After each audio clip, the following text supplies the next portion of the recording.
To a developing story now, police have a man in custody after a violent crime spree in Queens that involved stabbing one man to death and setting a man on fire. TV 1055's Brian Conybeare reports from Astoria. The scene is much calmer now here in Astoria, Queens. The suspect in this wild crime spree is in custody. 2 officers have been injured. That suspect has also been shot. But again, he is now in custody.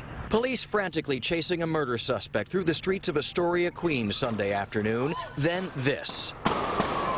Several shots fired as police converge on the suspect at a home on 36th Street near Astoria Boulevard. Police sources confirm 23-year-old James Patrick Dillon was hit by at least one of those shots, while threatening officers with this knife they recovered in the backyard of his parents' home.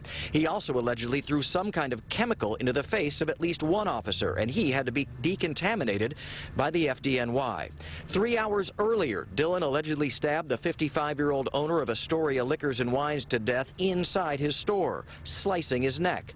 Investigators say he also stabbed a 66-year-old man in that store and then set at least one of his victims on fire. He threatened me. He said, if you talk to my parents, I'll kill you. Doreen Nasser says she's known Dillon, whose nickname in the neighborhood was Soda Pop, since he was a child. In an exclusive interview with TV 1055, Nasser says Dillon was always troubled and once attacked her son. When he punched my son and knocked him on the floor right in front of me, right here in the living room, that's when I told him that was the last straw. Do not come back. Don't, you know. And I told my son, stay away from him.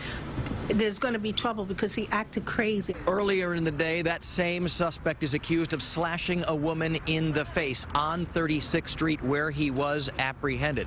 That woman is hospitalized. The second suspect stabbed in the liquor store, who was set on fire, is also in the hospital in critical condition tonight. Again, the owner of the liquor store is deceased. Reporting from Astoria, Queens, Brian Conybeare, TV 1055.